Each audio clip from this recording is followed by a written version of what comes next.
SimFly. Take off and get more.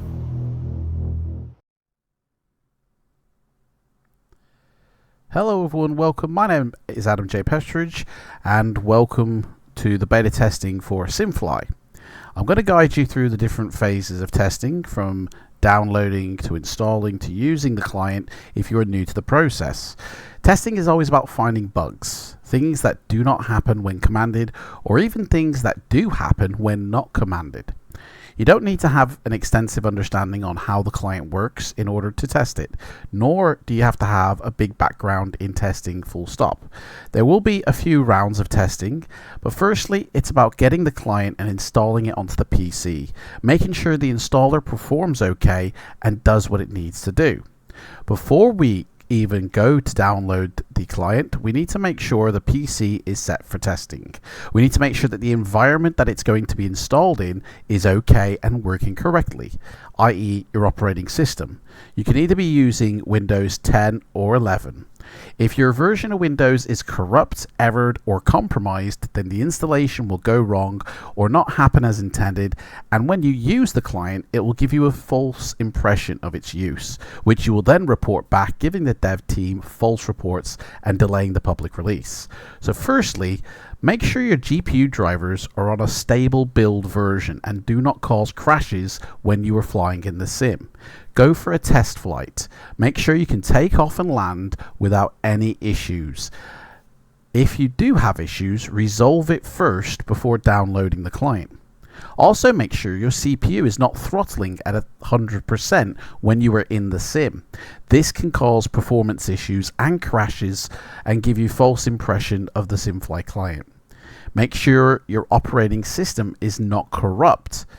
The OS, or the operating system, needs to be running without problems, without corruption, before you install any software on your PC. I'm going to show you exactly how you can easily and quickly resolve any issues that your operating system may be having. Firstly, I would say, make sure your PC is up to date by going into the Windows Update and checking and updating your PC. Make sure you've been updated within the last 3 months. Mine has, and I've put mine on pause now until the 14th. Once you've done that, go down to the bottom here and click CMD. This will bring up a command prompt, and you want to run that as administrator. And when the black box appears, you want to type in SFC spacebar /scan now as one word and click enter. Now, if you have a PC that is good enough for flight simulation, this whole verification system will only take less than 3 minutes. So by 16:16, this should be complete. If it takes longer than 3 minutes to perform this simple operating system scan, your CPU might not be up to the job for running a flight simulator. So bear that in mind when you're testing. The check, basically, the scan, is just checking the Windows operating system for errors, and if it finds them, it will fix them if they are present. Your Windows, like I said, should also be up to date with any updates. Same with the simulator for within the last 3 months. Once you've done all this, we can move on to the next steps for installation. Once it's complete, and it did that within basically a minute, it will tell you if it finds any violations or not, and if it does, it will fix them. Once you get a scan that says Windows Resource Protection did not find any violations, you can close that and you can actually download the client. When you download it to either the downloads folder or your desktop, and basically you want to right click and run as admin. You can find the client installation within your beta testing account. Now, ensure that your C drive also has the correct permissions to run by going to Properties, going to Sharing, and make sure it's a shared drive. And under Advanced Sharing, you want to make sure that these 3 boxes are ticked, and under Security that you have an Everyone with all these ticks there. This allows for any installation you put into your C drive full access to be able to install it. Now, when you run through the installer, it also detects other simulators on your PC that you may have, and you can optionally tick the box to allow that plugin or not. I run P3D myself, so it's going to be used only with P3D. It will create a desktop shortcut. Allow that. Click Next and Install, and it will run through the program.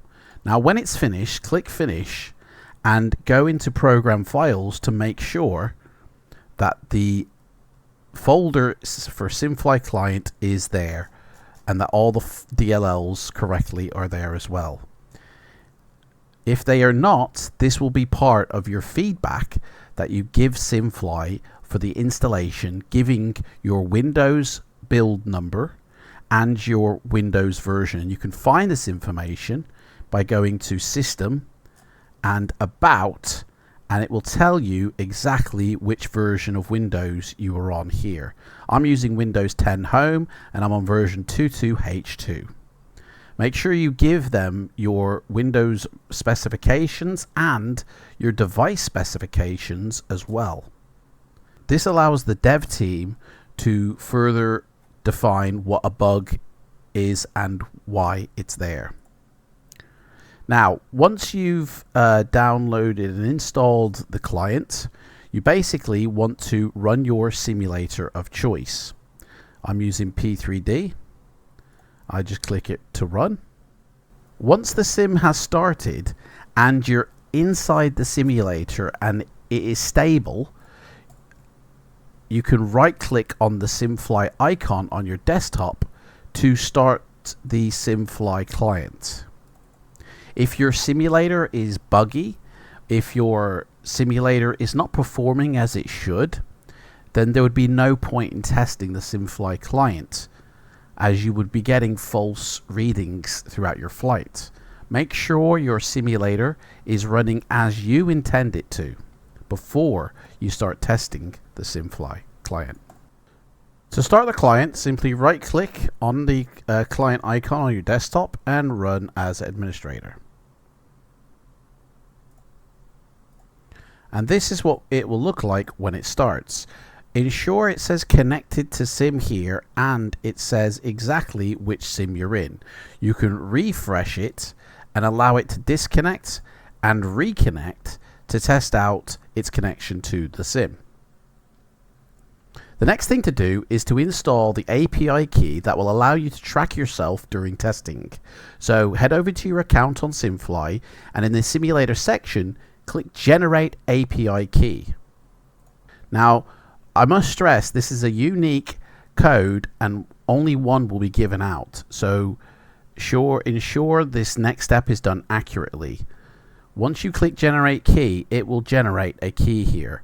And you want to click this Copy Key button, which will copy this code. Go to your SimFly API key. Make sure you highlight the box and click Control and V, and it will paste it into this box. Then click Set. Now you have generated your custom API key, which will allow you to identify yourself as a user in the SimFly world and for you to be able to track yourself. Like I said, it's a unique code and another one will not be given out, so ensure this is done accurately. You can also tick the box here that says Start SimFly Core automatically during the simulator startup. This will have SimFly Client start as you load up your sim, and you don't have to restart this. Now that we've done all this, you can exit out of your simulator and you can close down your SimFly client and restart your PC. Once your PC has restarted, make sure that you disable the live scanning feature of Windows or add an exclusion into Windows Defender for SimFly. This will prevent your PC operating system interfering with the SimFly client. To do this, go to Start and click the gear icon for settings, and this will pop up. Under Update and Security, go into Windows Security and click on Virus and Threat Protections. Under Manage Settings, turn off the real-time protection. Now this will only happen for about 15 minutes and then it will reactivate. Another thing you can do is scroll down and go to Exclusions, Add or Remove Exclusions, and you want to add an exclusion and just point it towards the SimFly client in Program Files here. Or you can add the entire folder of SimFly client, which I recommend, and anything within this folder will not be scanned during a virus check. Now this is only important because it will remove any lag or any problems from occurring whilst you're testing. The SimFly client is a totally safe executable. There are no viruses, no malware, spyware, ransomware, anything that shouldn't be there included in with the download. So you'd still need to make sure that Windows Defender knows that this folder is safe and it doesn't need to perform, because what happens is as you use your PC, the Windows operating system continually is scanning every single folder. Now this can take CPU cycles away from your FLIGHTSIM. So I make it a habit of just loading up and nipping over and disabling the virus and threat protection just while I'm loading up my simulator.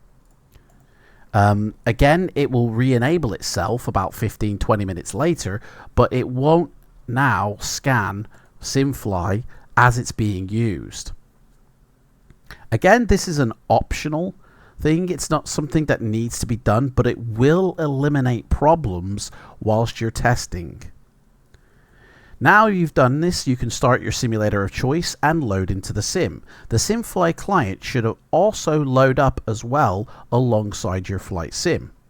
The first thing you want to do is just do a single flight from any airport in the world using any aircraft. It doesn't need to be a long flight, you just need to take off and land from one airport to another. Now, while you're doing your first flight, there are some things you can check during the flight for SimFly.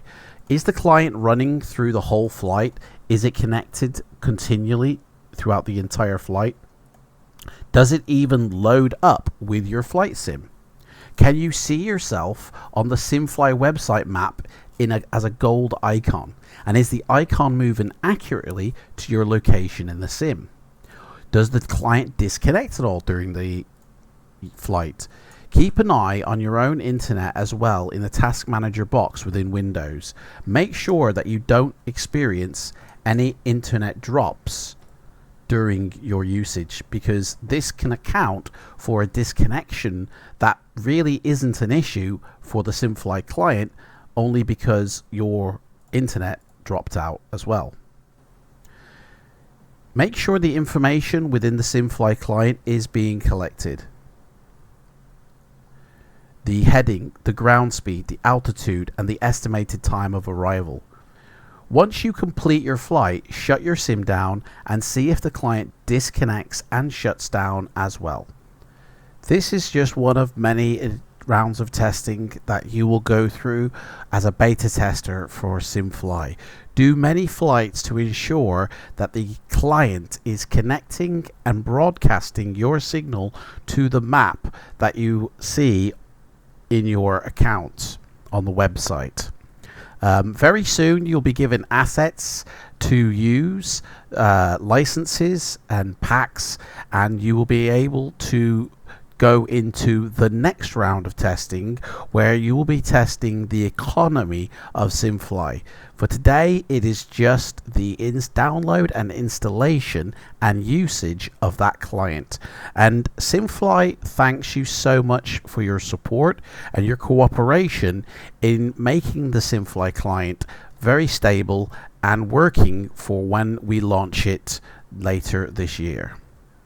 Have many happy flights and many safe landings, and don't forget to report back any feedback from your download, your installation, and your usage of the SimFly client during your testing period. Make sure to include your Windows operating system version the Windows operating system build, and the build number. Myself, I'm on 1904. Also include your PC specs within every feedback report, and have many safe flights and good luck testing. Thank you so much for watching this, and I'll let you get on with it. Take care. Bye bye.